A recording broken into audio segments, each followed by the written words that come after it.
दोस्तों किसी भी एंगल को निकालने के लिए आपको चाहिए ये कोई भी दो साइड। यहाँ पे हमें चाहिए सिर्फ एक परपेंडिकुलर एक और एक बेस। ठीक है, तो हम जानते हैं tan theta equal to Y by X, मतलब हाइट बाई बेस। तो theta equal to tan inverse Y by X हो गया। ठीक है, हम दोनों को ही पॉजिटिव लिए हैं। ओके, अब देखिए किसी भी कॉम्प्लेक्स नंबर को हम एक कोऑर्डिनेट की तरह लिख सकते हैं। अब इसके लिए इसकी एंगल निकालने के लिए अगर फर्स्ट क्वाड्रेंट में है तो आसान है। क्यों? क्योंकि ये जो लेंथ है वो y होने वाला है और ये जो लेंथ है वो x होने वाला है। तो ऑब्वियसली ये जो थीटा है वो tan inverse y by x होने वाले है ना। और यहाँ पे देखिए, यहाँ पे हम जानते हैं सेकंड क्वाड्रेंट में है तो ऑब्वियसली x जो है वो नेगेटिव होगा, y जो है पॉजिटिव होगा। क्यों? क्योंकि लेकिन ये एंगल निकालने के लिए हमको दोनों को पॉजिटिव पकड़ना होगा, क्योंकि ये क्या है, ये एक्चुअली में हमारा एक्यूट कोण है ना, एक्यूट एंगल है, एक्यूट एंगल है। तो इसको निकालने के लिए हमें सिर्फ यहाँ पे इन दोनों को पॉजिटिव पकड़ के tan इनवर्स को निकालना है। देखिए यहाँ पे हमने इसको मोड ले लिया। अब ये जो है वो इस एंगल को रिप्रेजेंट कर रही है, लेकिन इस कॉम्प्लेक्स नंबर के लिए जो आर्गुमेंट है वो यहाँ से कैलकुलेट किया जाता है, यहाँ से यहाँ तक। तो अगर ये एंगल इतना है तो ये एंगल कितना होगा, pi minus of this angle, है ना। तो दोस्तों देखिए, अगर फर्स्ट क्वाड्रेंट में है तो आप सिर्फ उसका tan इनवर्स कर सकते हैं, y बाई एक्स का मॉड ले सकते हैं, मॉड जरूरत भी नहीं है। लेकिन यहाँ पे सेकेंड क्वाड्रेंट में करने के लिए आपको y बाई एक्स की tan इनवर्स निकाल के, एंगल निकाल के पाई से उसको माइनस करना है। ठीक है, तभी आपका उस कॉम्प्लेक्स नंबर की आर्गुमेंट निकल जाएगी। ओके,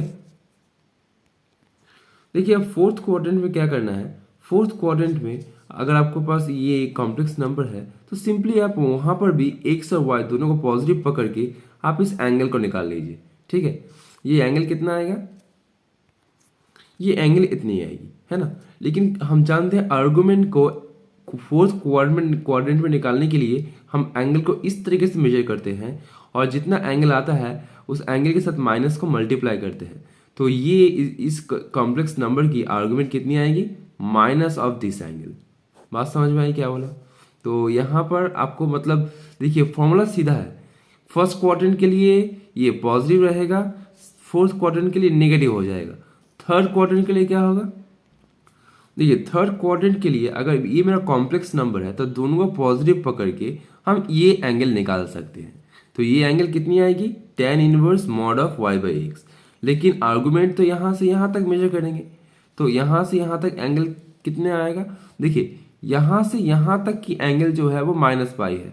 ठीक है, अब उससे माइनस घटाएंगे कौन सा एंगल, ये एंगल, और ये एंगल कितना होगा, minus tan inverse y by x. तो इसको कैलकुलेट करेंगे तो हमको ये मिलेगा। तो सेकेंड क्वाड्रेंट, फर्स्ट क्वाड्रेंट के लिए फॉर्मूला सिर्फ आपका है, आप बस एक काम कीजिए। देखिए अब दिखाते हैं।